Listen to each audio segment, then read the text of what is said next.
Ladies and gentlemen, boys and girls, children of all ages, welcome back to the Wrestle Plug podcast. It is a brand new year, and with a brand new year, that means brand new guests. And I can't think of anybody I'd like to kick off 2021 more than with one half of the Flying Aces and one of the standout stars of the Southeast division of BritWres. That is, of course, Ethan's not here, so we got Aaron Cruce instead. Aaron, how you doing, buddy? Hello. Great to be here. Thank you for having me on. Finally, after about 4 attempts, Aaron Cruce, my training partner and long-time tag team devoid of partner, has joined the Wrestle Plug. So, Aaron Cruce, it has been a tumultuous time for BritWres in many ways. Let's start with a question I ask everybody when I come on the podcast during a pandemic. How is it being a wrestler, but not being able to train, not being able to perform? What's that feel like from a mental capacity? I mean, for me personally, it's awful. Because I, as you know, wrestling quickly become my life. I adore it. So not having that there as a release of any emotions or being able to just do the thing I love does really suck. And I can't wait to get back in the ring and actually properly get back to training. Yeah, because obviously you had your match, and then I think, a couple of weeks later we had a pandemic. So yeah, 10 months to be precise, coming on a year, but that's still a long time to go without wrestling when you consider how many matches, how much time and effort goes into not only performing, but also the training aspect of things. How has training been as well? Because it's been interrupted a lot. We've had lockdowns, then we've come out of lockdowns. We've had a tier system, which hasn't worked out for a lot of people. How has that stunted your training, or have you been able to adapt training at home? I mean, I haven't personally been able to adapt as well as I'd like to have been. I don't have the means of getting the equipment in. I've not got enough space to get the equipment, like gym equipment, in. So that kind of sucks. But I've been trying to keep up with the cardio and doing deca cardio and a few other bits that I've seen other wrestlers putting up. And as you say, the wrestling got interrupted quite a bit because we just got back after the first lockdown. I was training with Quality, doing the Wrestle Fit stuff, which is their circuits, their cardio. And that's all social distance. We were all able to do that. No one was like grabbing hold of each other. No one was actually wrestling. It was just purely in-ring fitness. That was great. That really helped a lot. At least get me through the time period where I couldn't see anyone, couldn't wrestle. But then that got taken away when the tier system got introduced, because obviously where we were haven't got moved into a tier 3, couldn't do it anymore. So that kind of sucks. I did manage to squeeze in a like higher session, they call it. So it was just me in the academy, and it got a few moves, like getting back to it, thinking this is going to be good. And then has there been a kind of downslide to that where you've had so much time out of the ring, away from things? Because, you know, as I keep reiterating on this podcast, most independent wrestlers have a job. This is not their full-time job. Most people don't make much money, if at all, from wrestling. It truly has to be a passion.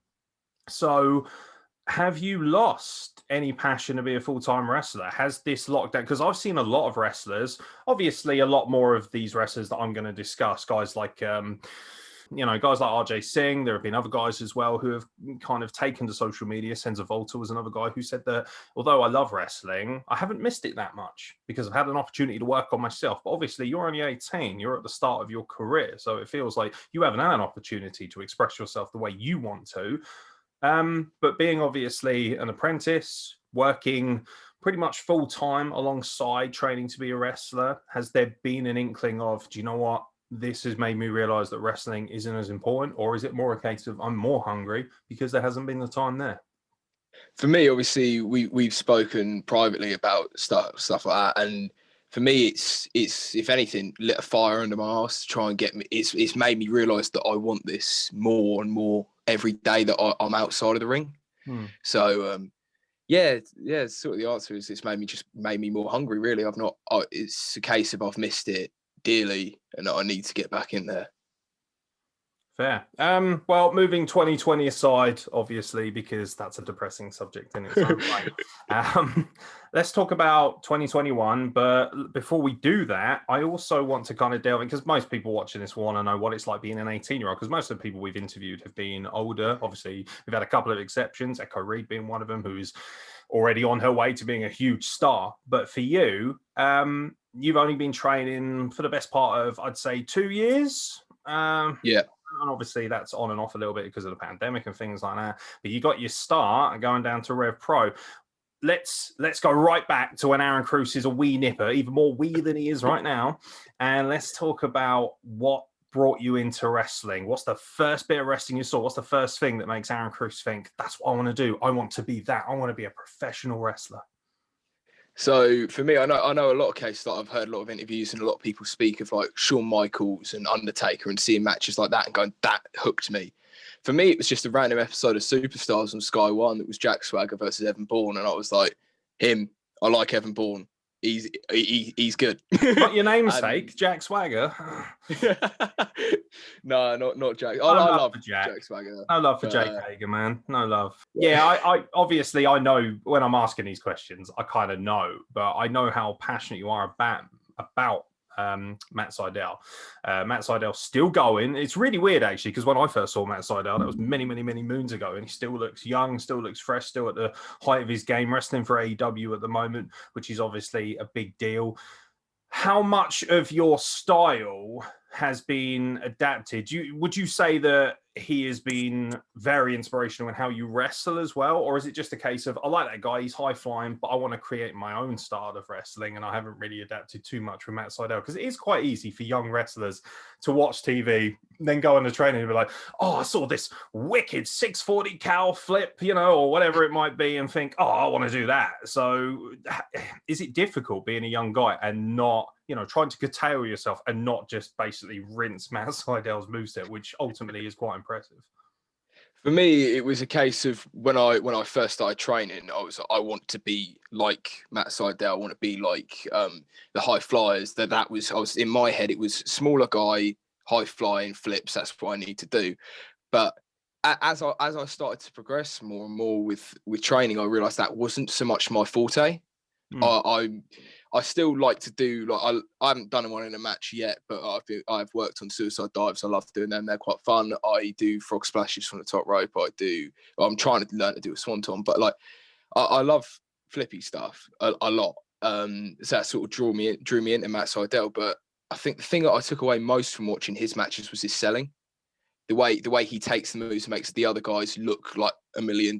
Like, that's what I took away from it, and that's what's really inspired me in terms of how I wrestle when it comes to Matt Sydal. Fast forward to being 15, 16 years old, that first training session, going down to Revolution Pro Wrestling in Portsmouth, which is obviously a very prestigious company, very prestigious area to train. I believe at the time you would have had Dan McGee and Rishi Ghosh as trainers before Rishi obviously moved on and opened his own school.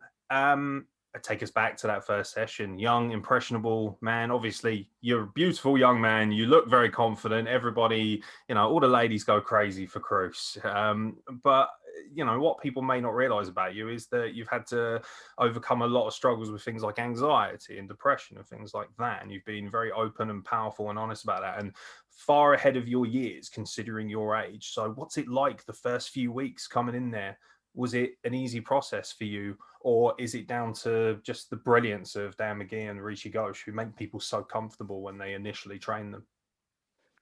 For my case, like, for lack of a better term, like, I was shitting myself. Like, the first session, I really struggled, sort of just trying to get my mind there, because it's something I've always wanted to do, but sometimes you've got them mental barriers that just make I was so nervous. And then when I walked in, and it was George, who we know, was the first guy who come up to me, shook my hand, and made me feel welcome there.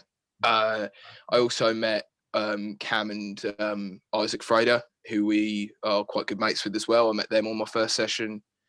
And then I went and spoke to Rishi, who I had as my first trainer.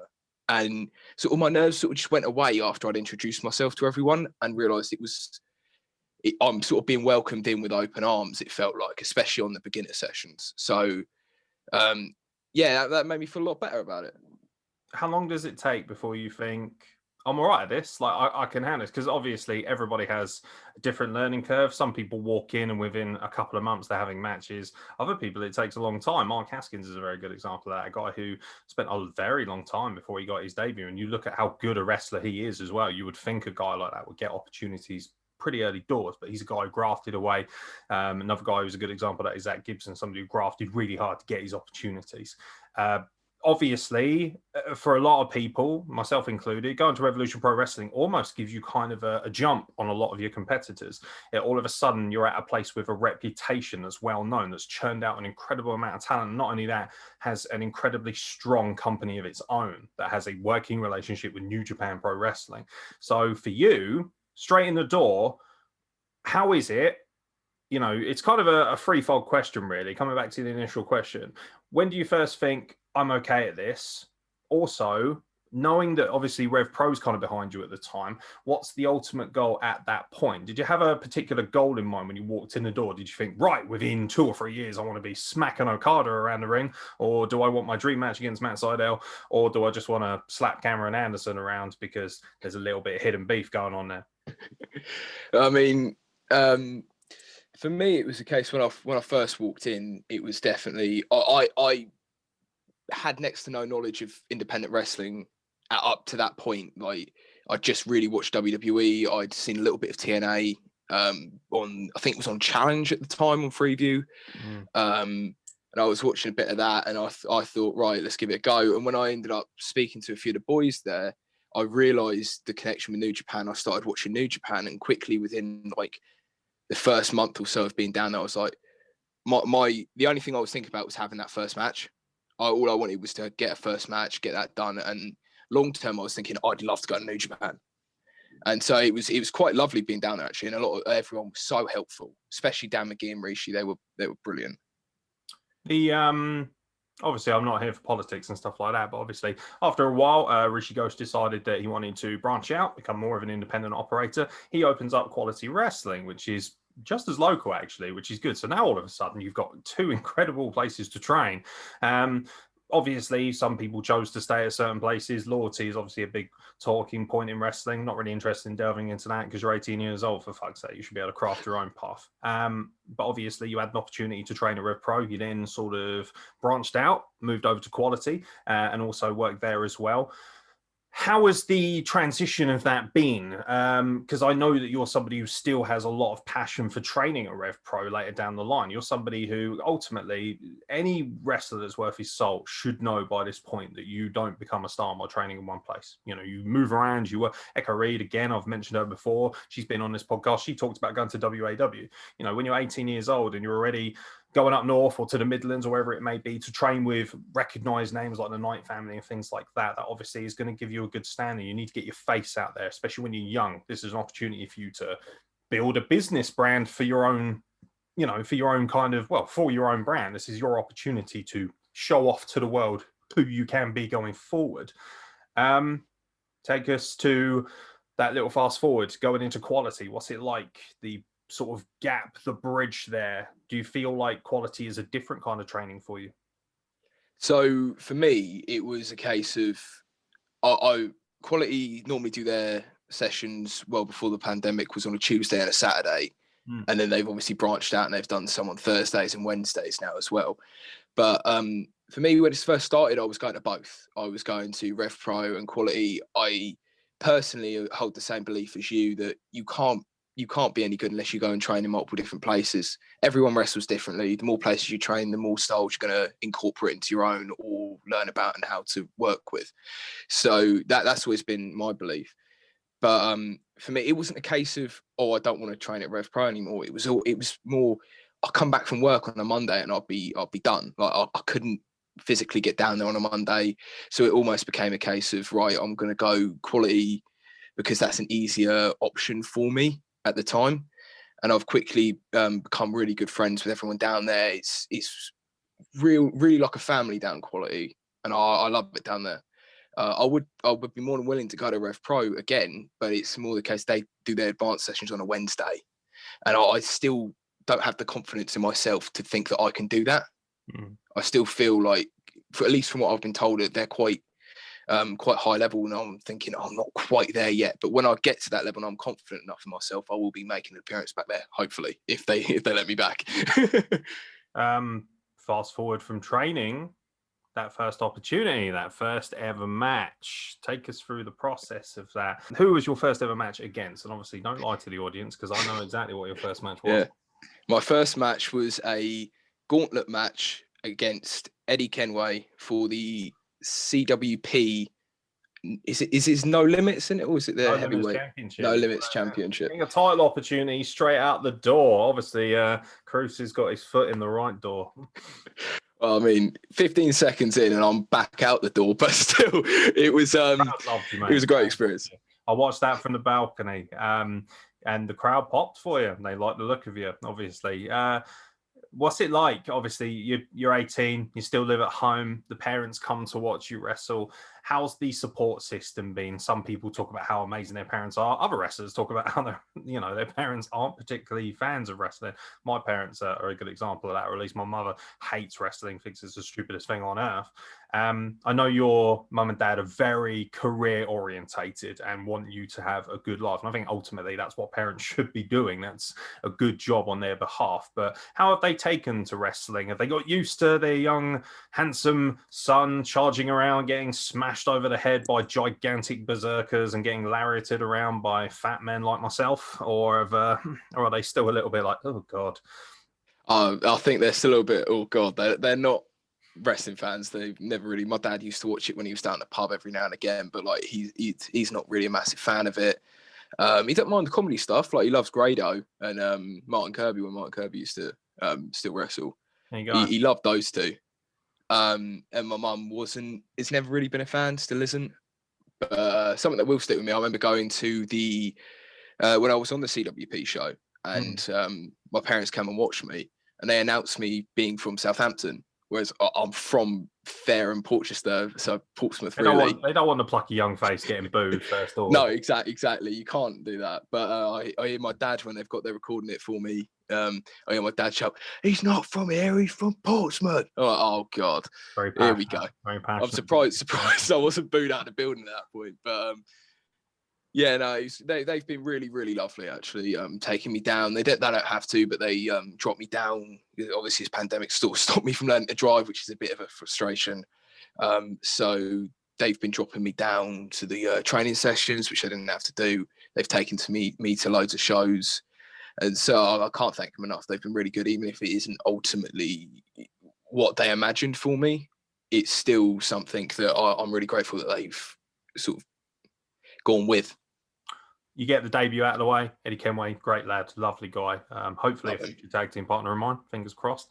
And then all of a sudden the Flying Aces will be out of business. Simple like that. They shall be grounded. See what I've done there? Debut against Eddie Kenway out of the way. That must be a thrilling experience. Like you say, 15 seconds, but it's lovely. You got Sky Smithson backstage. And I remember Sky, what a wonderful human being. Like I love Sky Smithson, and anyone who's worked with CWP will know Sky. She offers so much time to people. This is a woman who has wrestled, arguably all over the world. She's wrestled for Eve.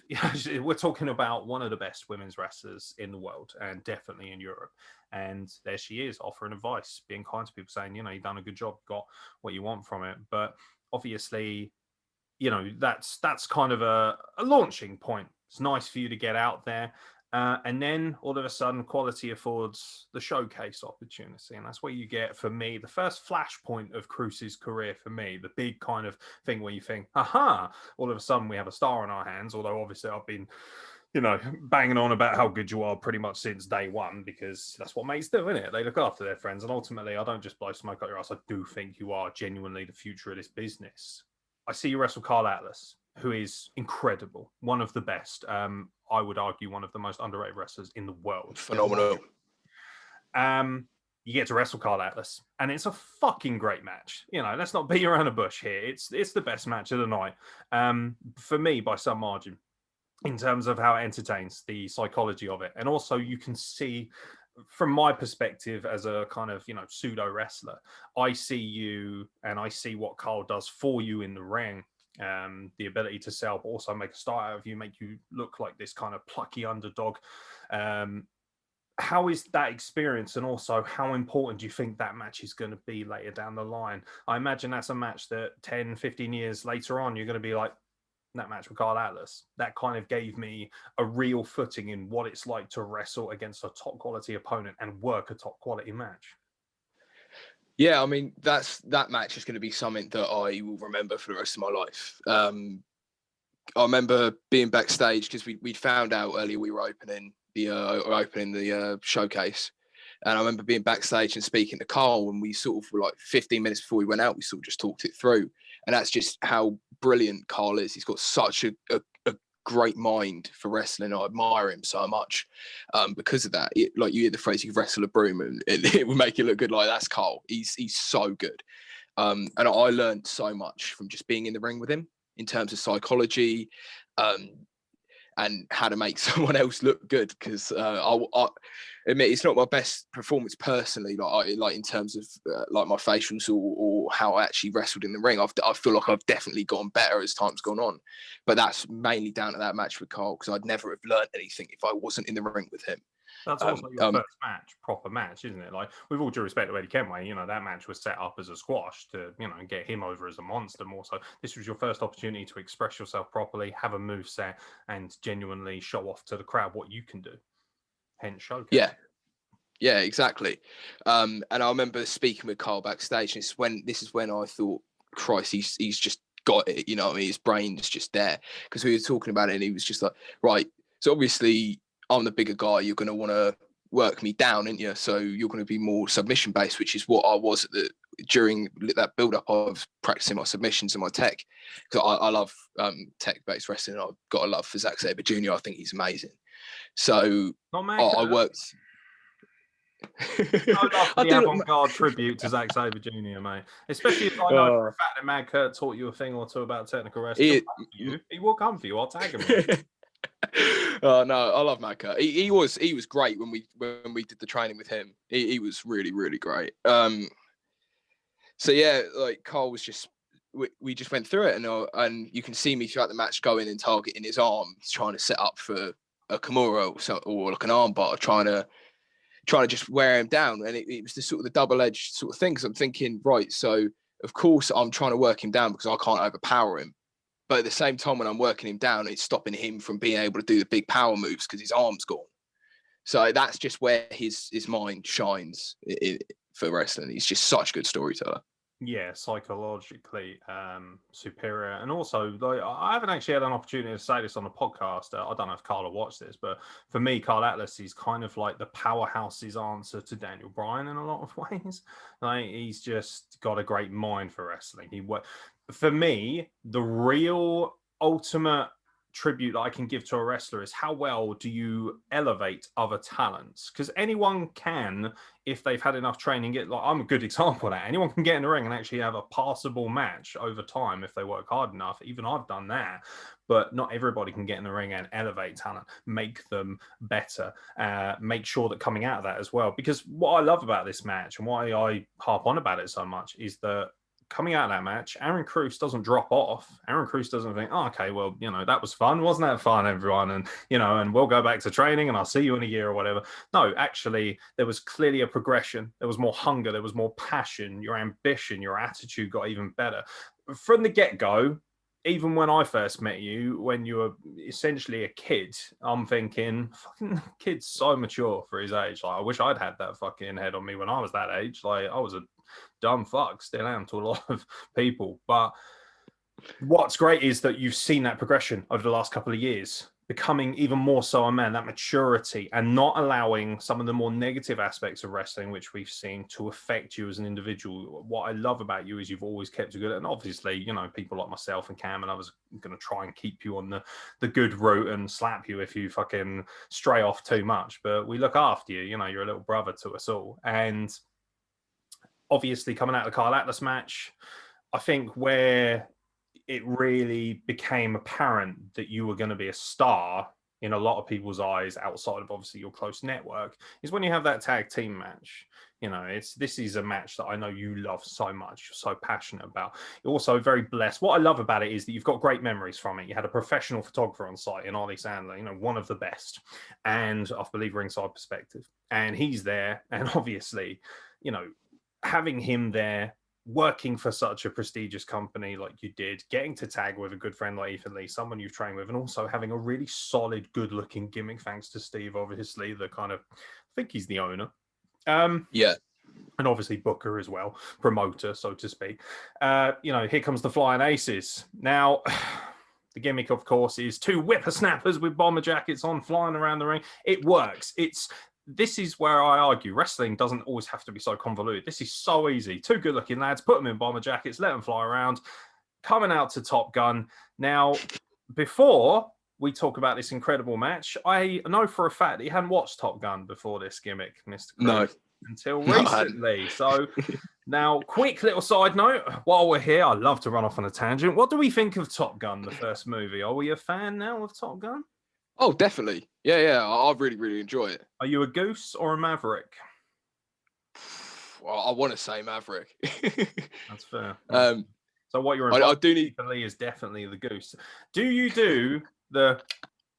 I was just going to say, yeah, we need to do that. That's money. It's so simple.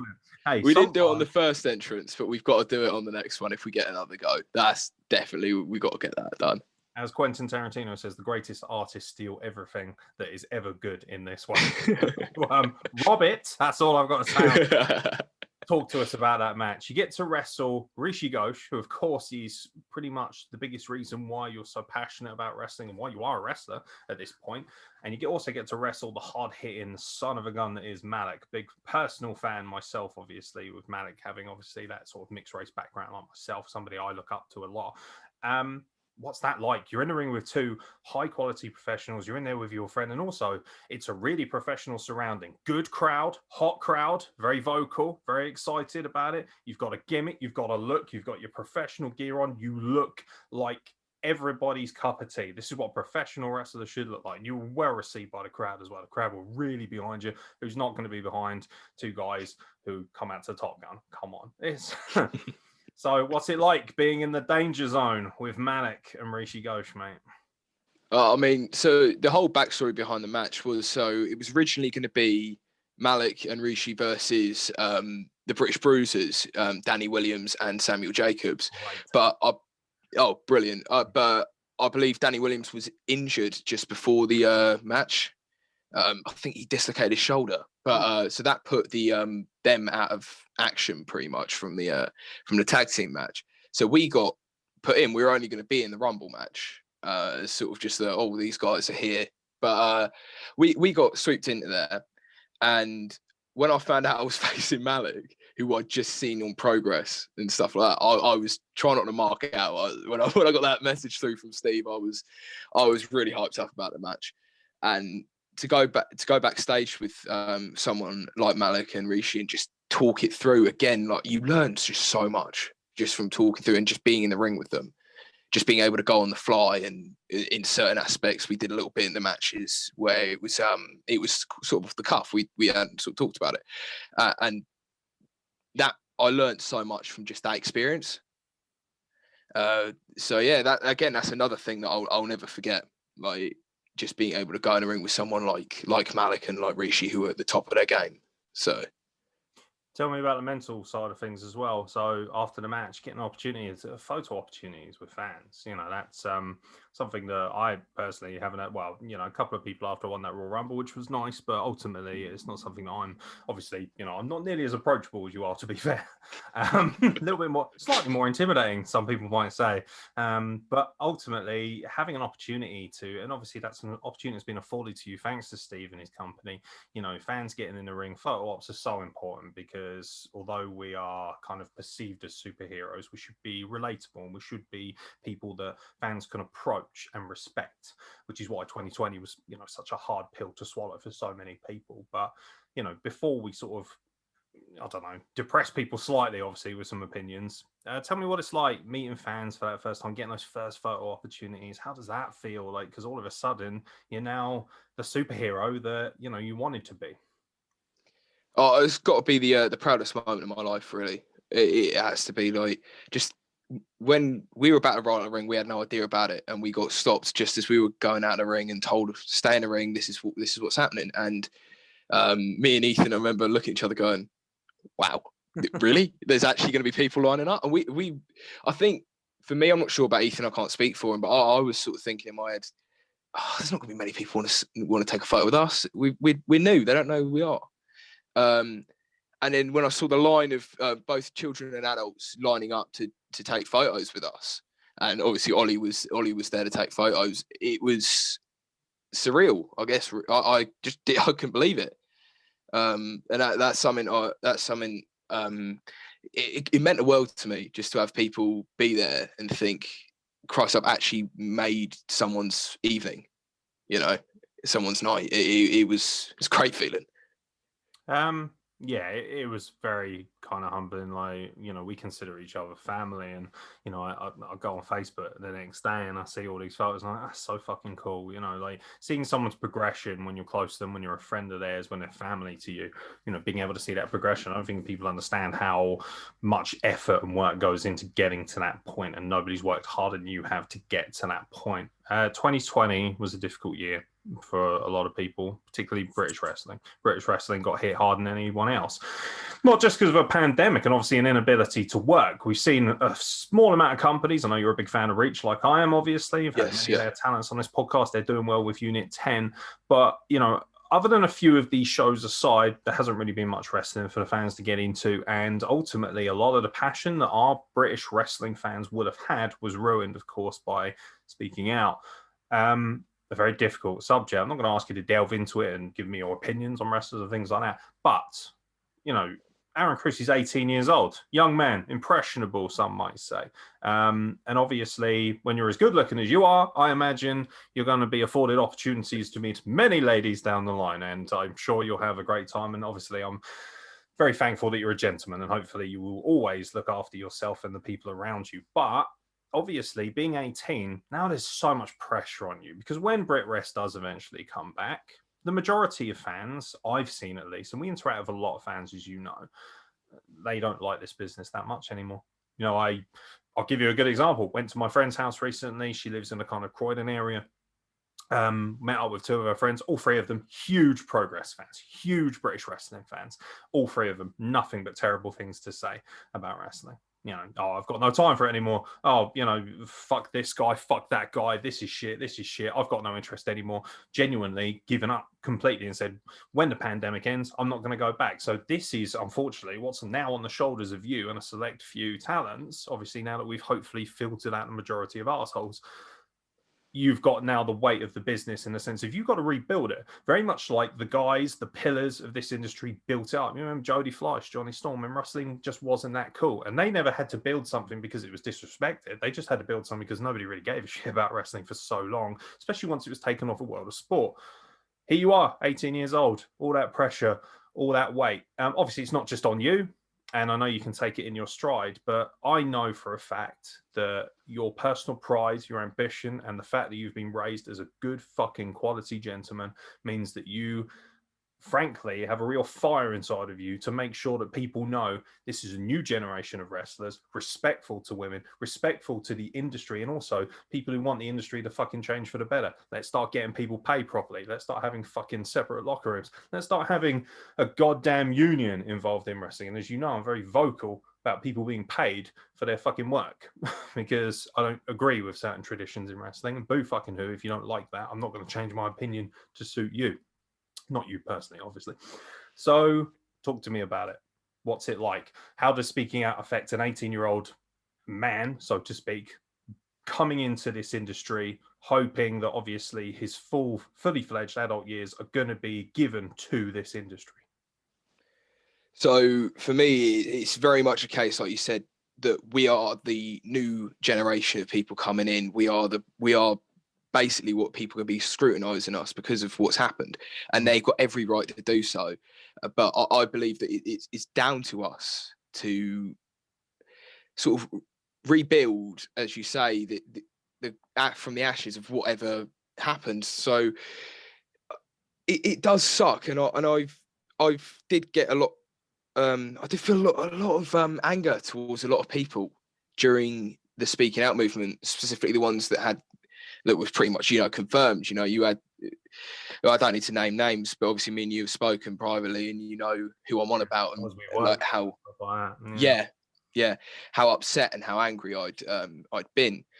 But that after the sort of initial anger had subsided, it was very much a case of I've got more passion than ever to prove that not everyone in this industry is like this. Yes, there'll be a few creeps and weirdos that fall through the cracks, and that's just going to happen. And it's about weeding them out and getting rid of them as soon as possible, and then rebuilding. And I know most people that we've spoken to in BritWres are so nice. They're such quality people. And it's down to people like them to help build this back up. Yeah, I mean, from a personal standpoint, obviously, I've offered many opinions on this podcast, which people can check out at their leisure. One of the things that angered me most was the fact of, obviously, first and foremost, it's victimizing people who should never have had to deal with being victimized in any kind of way. After that, of course, it's very much a case of the fact that this business has just had this horrendous head of a snake. I always say, if you want to start from scratch, you need to cut the head off a snake, start again. It's bringing a brand new animal. It's as simple as that. You don't get away from it by just chopping little bits up and hoping for the best. You cut a worm in half, comes 2 worms. It's as simple as that. That's not how you do things. Kill it, start again. It's as simple as that. And what frustrated me was the fact that so many of these people who were found to be of a reprehensible nature were individuals who were at the very top of this game. And now all of a sudden they have, not only were they already kind of stifling opportunities, I would say, for a lot of younger talents like yourself and the new trainees and the new crop of people coming through, which is why somewhere like Reach is so special, because, it's a case of, we're going to make sure our homegrown talent gets the opportunities on the same level as the main event. Not every company does that. Let's not fucking fool ourselves. Even places that are close to home. So for me, it was very frustrating to know that, great, thanks. Not only have you kind of ruined a lot of, what people have been so passionate about, but also you've taken now opportunities for people to earn money. You're taking food off of people's tables. People like Aaron Cruce are now going to find it twice as difficult to get a fucking booking because of your fucking stupid and reprehensible and disgusting behavior. That's me off my soapbox. But ultimately, 18 years old, you've got a great opportunity, and hopefully you've got minimum 20 years to really carve an incredible career, and hopefully we'll have an opportunity to watch that. I look forward to being a miserable fat old man saying as well, I remember when Aaron Cruce was my tag partner. Everyone's like, shut up, you old bastard. And you're still in the still looking shredded as hell as you like enter 40, and there's me like 70, 80 years old. Oh, fucking piece of shit. You should have been my tag partner. It's like, all right, granddad, chill out, mate. I'm going to be that mental old geezer who goes to all the wrestling shows. Look forward to that. Let's line it up a bit. Let's talk about facets of professional wrestling, starting with, of course, intergender wrestling. This is your opportunity to basically gush about all your favorite female wrestlers. I know you love women's wrestling as much as I do, not because we're cretins, because we genuinely believe in the passionate athleticism that these women afford, and I believe that it should be on a level playing field. First of all, very briefly, what are your thoughts on intergender wrestling as a whole? Because a lot of wrestlers who've been on this podcast don't like it at all. I love it personally. I think it's brilliant. You're able to, it's being able to tell a story, but it's a different story. Like I remember watching a documentary. It was Johnny Gargano and Candice LeRae. It's on YouTube. I think you just search it up in the documentary and it will come up. And it was brilliant. It was a brilliant watch. And they talk about how they do it and how Candice says that, well, obviously I'm not going to be able to knock down every single man possible with just a punch. Some men, obviously she could easily do that. But it's more about telling that story of he's got the power advantage. I've got to use my speed and my intelligence to beat him. And I'm not saying that's every match, because there's plenty of women that could absolutely wipe the floor with me quite easily. Yeah, I'm not saying that, but I'm saying that it's just a different type of story, and it's different, and it's quite nice to see something different than the norm. for me, I think a lot of it is ingrained in this kind of, as we're seeing toxic masculinity, this mentality of, oh, men should do this and women should do this. And very much like the old Jeff Jarrett days where he said that, the famous line that he gave to China, where he said, well, women should be barefoot pregnant in the kitchen. And it's like, well, no, not even close. And frankly, disgraceful. And obviously, the Vince McMahon's backstage goes, say that shit, it's such good shit. Like, that's Vincent, and I got to get a Vince McMahon impression in. Doesn't matter what podcast it is. Who's the ideal opponent? So, okay, intergender wrestling, it's not just about wrestling women, it's also about wrestling alongside them, working with them. So who's the ideal tag team partner, and who's the ideal women's opponent in wrestling? So for me, in terms of tag team partners, I'd definitely say someone like Lila Carl, because I get on with her so well. I've trained with her. I think we work quite well together. We've got a little inside joke, and MDS would be our tag team name. I thought this was your thing. What the hell's that all about? She's a manager. Are you saying on this podcast that Ashley Adams can spring a hook? Is that what you're saying? No, that's not what I'm saying at all. And in terms of opponents, for like intergender wrestling, I'm a massive fan of Millie McKenzie, and I know she does intergender wrestling. That'd be great. But also someone like Echo Reed, who's a similar age to me, and just I've got such an admiration for her because she's at the similar age to me, but she's already got like a women's title match. Sorry for spoilers for Unit 10 if you haven't seen it, but like she's worked so hard, and it's something I admire. And it's a similar thing with both Lila Cole and Millie McKenzie as well. They're all people I admire greatly in their work ethic. I noticed that you didn't mention LA Taylor in there, and I know for a fact that you fear LA Taylor. Is that correct? Yes, I am very scared of her. No, rightfully so. She'll kick your ass. She seems lovely, but I guarantee that she would beat the shit out of me.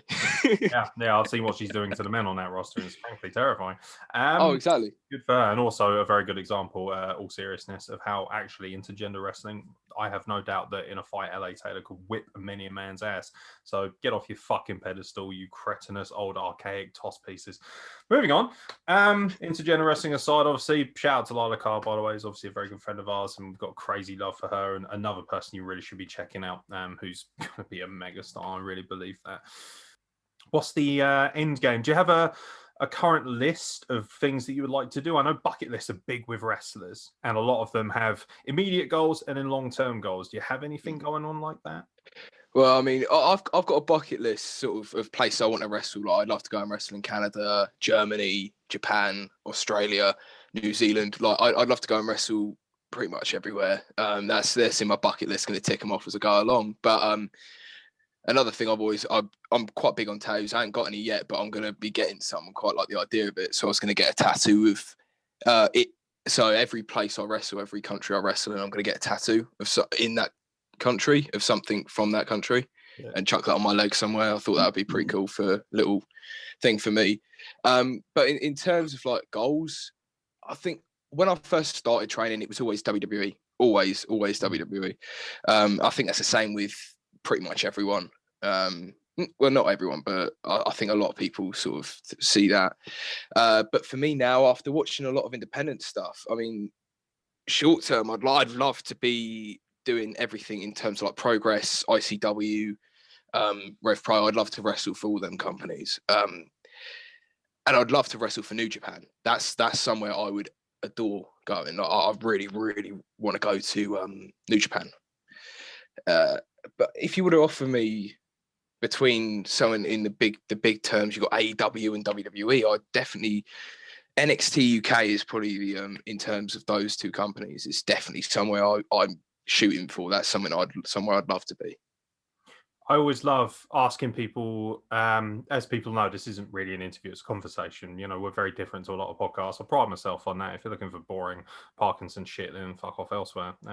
So there's dream opponents, but then there's the practical reality of who you could actually wrestle who's a dream opponent as well. So let's start with the practical guys that guys and girls that are obviously, now you've obviously mentioned you'd like to wrestle Lila Carr, but you must have other people who you would like to have a match with. If I said to you, right, next year, obviously, pandemic fucks off, finally, we can get back to training hard, doing shows, working on those smaller, great independent shows, because they're the bread and butter of what we do and what we're passionate about. Obviously, FPW, CWP, so many come to mind.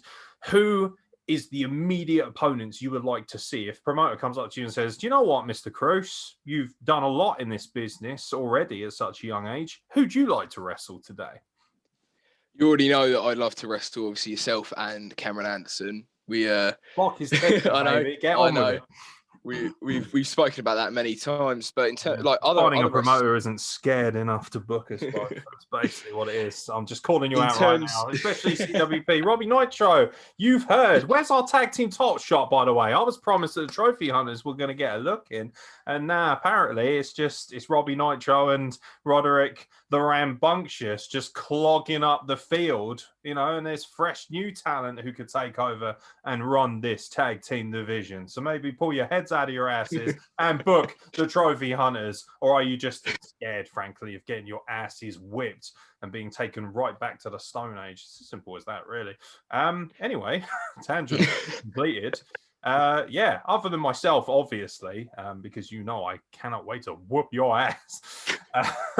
And then we'll put it aside and hopefully finally get our tag team run going. Who else? Because I know there's some man crushes going on. I've seen it on Instagram. I've seen that gorgeous young man who went to the Black and Brave Academy, Tyler. He's gunning for you. I know you two want to wrestle each other. Come on in, spill it. Let's man crushes. So people like Alexander Murdoch, who you mentioned, Ebenezer the Geezer, I'd love to face. Fit. Joey Seven is another one that another guy that I'd love to face. I think he's phenomenal. Exactly. Very good looking man, crikey. Jordan Sparks and Lucky, I've got a bit. Oh, so I'm a massive fan of Reach, so I'm going to be naming people like that. Sorry, Jordan. He's like, hey, man. I've noticed this. Cruce has definitely got a type, hasn't he? Some very good. You've got a good taste in men. I'd just like to say that. Thank you very much. Yeah, we're equal opportunists here. I'll tell you.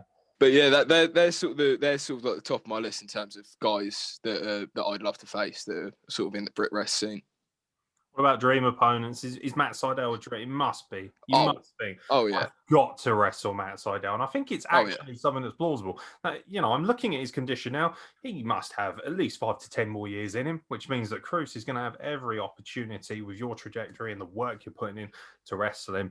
Where would you like to wrestle Matt Seidel? Is there like a dream scenario? Tokyo Dome, Korakuen Hall, maybe, on your own soil, in your backyard, getting to wrestle in Fratton Park?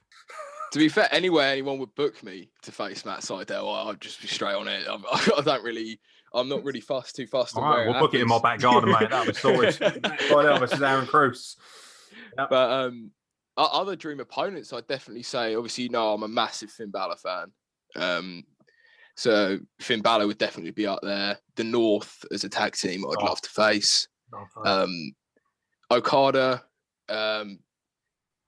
When I think the Undisputed Era, the Red Dragon Boys, Bobby Fish and Kyle O'Reilly. Kip Sabian, I'm a massive Kip Sabian fan. I was waiting for that. I was like, when's Kip Sabian going to get a mention here? Do you see yourself wearing leggings like Kip Sabian does? Maybe. Who's going to be... Might go for the crop top first. Well, absolutely, yeah. You've got to be really fit to pull off a crop top as a geese. I'm just saying. That's got nothing to do with any kind of like gender appropriation. It's just, you got to look good. You got like, if I come out wearing a crop top, it's look like Peter Griffin where he's wearing Daisy Dukes. That ain't a nice sight for anybody. What about, here's a random question for you. Who's your Penelope Ford? Who do you see being your Penelope Ford in the future? Who would you love to? Not necessarily just from a relationship standpoint, because obviously you've got plenty of time to grow into that nonsense. But if you have an opportunity to have a female valet, a female manager, somebody who's a sidekick long term, who's that going to be? Ashley Adams is, of course, listening to this. I genuinely don't know. Obviously, I have had Ashley Adams because she's been injured, come out before for the showcases to do. Oh, she's phenomenal. Yeah, great talker. Absolutely great talker. Yeah. She honestly, the way she can draw heat from a crowd is brilliant. I was so glad I had her there, especially in my first proper heel match, like me being a heel throughout the whole match. It was comfortable as well. There must be a certain comfort because, for instance, Steve Love, who obviously was at ringside for Kyle Atlas for quite a few matches and things like that. There's a comfort there as well. It's an opportunity to be able to kind of, if you're sort of maybe struggling in a match, maybe you miss a move, whatever, you can look to ringside, know that you've got a friend there, know that there's somebody there who can help distract the audience, but also put in more work, help create even more theatre for that audience. And that's really important. People really don't appreciate just how hard it is to be a good valet, be a good worker. Ebenezer the Geezer, I see being one of the all-time great valets when he kind of branches away, because I know he's a very character-based guy. I'm so excited to see what he can do from a management standpoint as well. Yeah, I mean, that's something I've always loved. I mean, I remember when I got my first wrestling game, I think it was SmackDown versus Raw 2010 on the Wii. And don't know why it was the Wii, but it was. And I'd go on there and I'd make myself on there, and then I'd make either a female valet, because I loved the idea. I'd just sort of started seeing the old school sort of WWF with Savage and Miss Elizabeth, and I love that. But I'm also a massive fan of Paul Heyman and the way he works as a manager. So I also would go on there and create just a guy in a suit and have him be like the businessman, sort of something like Zelina Vega was doing with Andrade, stuff like that. It's always been a dynamic I've loved. Yeah, we sorry for ladies and gentlemen, Aaron Cruce is in there. Just went slightly scatty there. He was mentioning Randy Savage and Miss Elizabeth, which is obviously the cream of the crop. Let's not forget Sherry Martel when she was manager for Randy Savage as well. Rest her soul, truly incredible. If you can't learn something from watching Sherry Martel and you're a female valet, you're doing something wrong in this business. Right, Aaron Cruce, multiple choice time. Cats or dogs? I'm gonna say dogs. I mean, I've got a cat. He's an arsehole. he really doesn't like me. What a heel. What's his name, your cat? Badge. Badge. Even sounds like a geezer badge on his side. What you fucking looking at? Badge is going to fucking rough you up, innit, bro? He's one of those cats. He sits on people's cars, and then people come out and they're like, excuse me, can you get off my car? He's like, fuck off, love. He's got that look about him. I love him. Try and touch him, he'll go for your hands. Honestly, he likes me though, but that's because I'm just. He does. Yeah, he's a heel cat. He's ultimately the Bobby with the Brain Heenan to your Gorilla Monsoon, mate. That's what he is. There's a reference that all the kids will get. And if you don't get that reference, get the fuck out of here. So, okay, we're gonna make some of these hard hitting, mate. So you aren't gonna be able to hide. And I know that you aren't just a fan of Wrestle Plug. I know you listen to other podcasts, not, high-end professional ones. No, he goes for our competition. That's what he does. So is it Wrestling with Johners or is it Wrestle Plug? Well, seeing as I'm on the Wrestle Plug, I can't say Wrestling with Johners, can I? I've got to say Wrestle Plug. You. I've got to back my brother. Wrestling with Johners, of course, is actually a very good podcast, to be fair. I kid, but great interviews, constantly getting interviews. We're more about reviews and stuff, but we get some interviews too. We get some good stars. We had the NWA Television Champion on, just saying. So, Game of Thrones or Walking Dead? Let's test your TV knowledge. I haven't seen a single episode of Game of Thrones, so I'm going to have to go Walking Dead. Yes. I'll take that. It's the cheapest win you'll ever get, but I'll take it. That was basically a win by disqualification, but I don't get it. Pretty much. Walking Dead for the win, although the last two series suck. I'm just saying. Come at me. Come at me. Let's see. Marvel or DC? I know you're a big fan of your superheroes. Marvel pretty much is my thing. I love Marvel, but if you're just talking about solely Batman, I would have said Batman. I love Batman. It's all about the Joker for you, isn't it? And obviously, some people might not realise as well, one of those great showcases, the Halloween showcase, you got an opportunity to come out. I know Finn Balor's a big inspiration of yours, and you went for the whole face paint gimmick and came out as the Joker, very similar to what he had done. A good job as well. There you go. It's right on the screen for you. I love doing that. That's just me showing off. That was brilliant. That we had, I believe, I can't remember what his gimmick name is for life of me now. But a fella called Steve who does Misdemeanor. Misdemeanor. I was backstage. I had some cheap paint, so I was going to try and do it last minute, and he just last minute went, hold up, you can use some of my paints. I'll even do your face for you, because he'd already had his match. So he used his paints, made the look, and it was phenomenal. Can't thank him enough for that. Is that for you? Misdemeanor or Freak Show? Well, seeing as I know Misdemeanor personally, I'm going to go with Misdemeanor. I've never met Freak Show. Smart I don't choice. think I've actually seen any of his matches. You haven't I've seen seen my photos. match with Freak Show? What the hell? No. Did you get it recorded? Because I haven't seen the recording of it. That is I haven't seen it. shameful. That is I haven't seen absolutely. it. Call yourself a best friend. Haven't even seen me lose, beat, should I say. You haven't even seen me beat Freak Show by disqualification. It's terrible. You'd have to send it to me. I haven't seen it. Hit me in the head with a chair, the bastard. Fair play, by the way. Freak Show, one of the coolest guys in all of wrestling. Really cool. But obviously, I'd expected a bit misdemeanor because he looks like he could lift a truck over his head. And he's also lovely. He's lovely, really. But he's lovely, yeah. But he will rip your intestines out. He's a horror clown. What do you expect? Do you know what? I'd love to see Misdemeanor in AAA. You know, in Mexico where they got that clown division. Yes. So good in there. I'd love to see him do that. Lovely crossover. Let's have Psycho Clown versus Misdemeanor. Are you a monster energy man or a relentless man? I'm a monster energy man. I had, before my match with Carl, I actually had 3.5 Monster Ultras, the white cans, through the course of the day.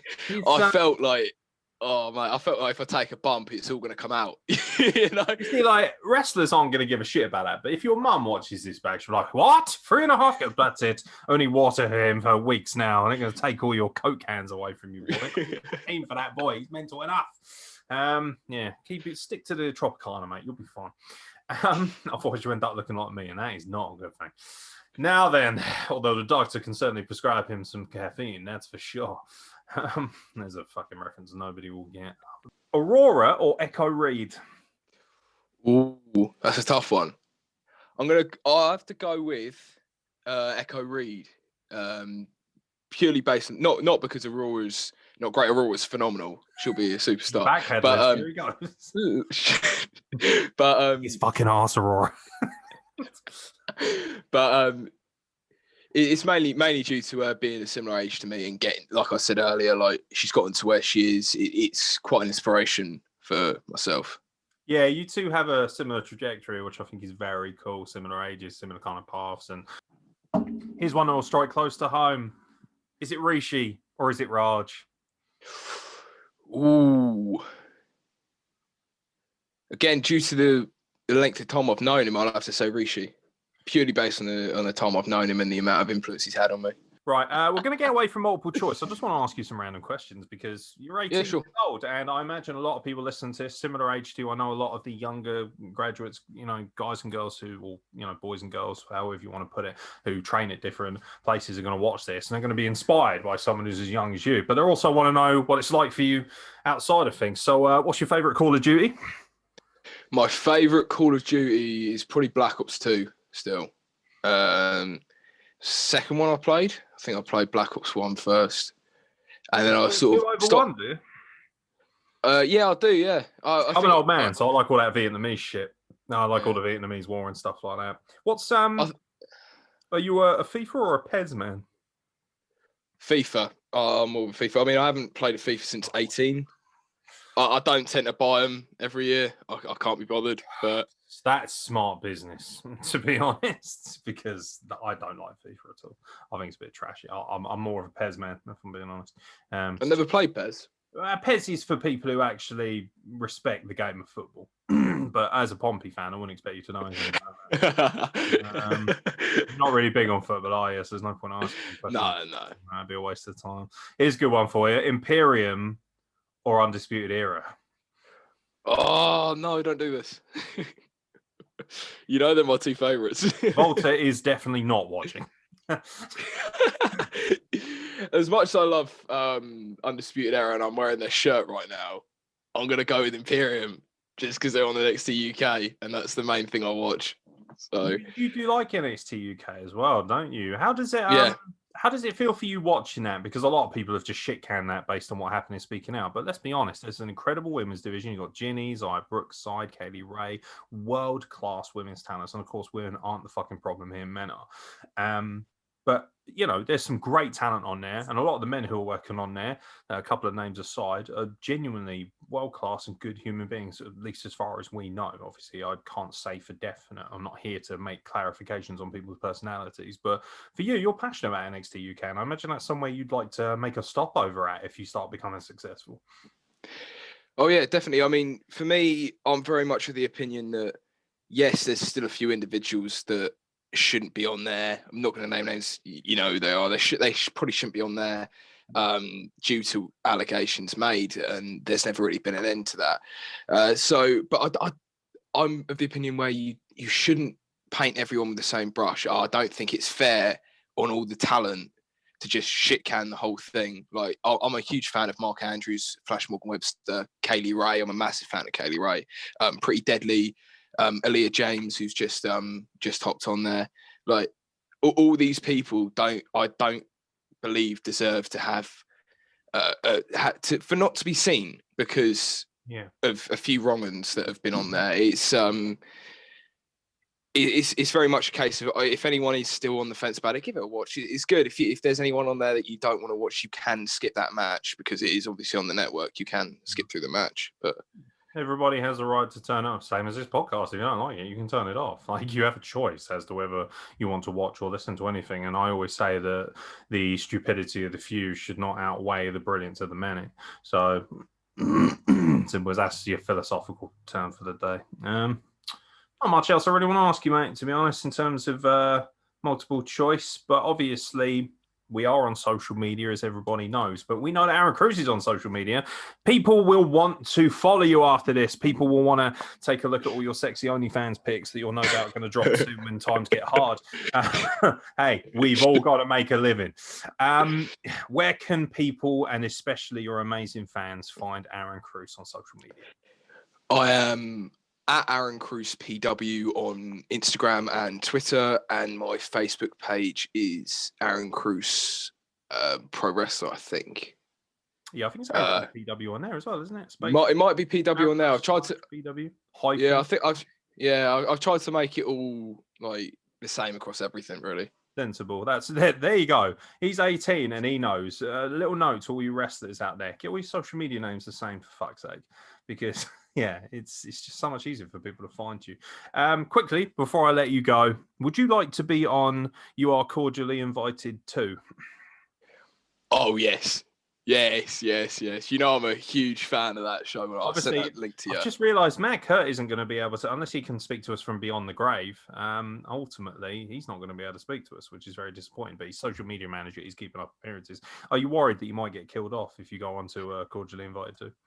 I mean, not really. If that's my time, it's my time, you know. If it's that's a very morbid way to end the podcast. You're 18 years old, Christ. Mate, I'm 35 and I didn't think I'd get this far, so fair enough. So yeah, but yeah, if you need somebody to work behind the bar when Session Moff's in the house, give me a call. Give me a call, Mr. Crowley. I'm ready. Put me in, bro. I'm ready for the team. Obviously, that's where people can get you.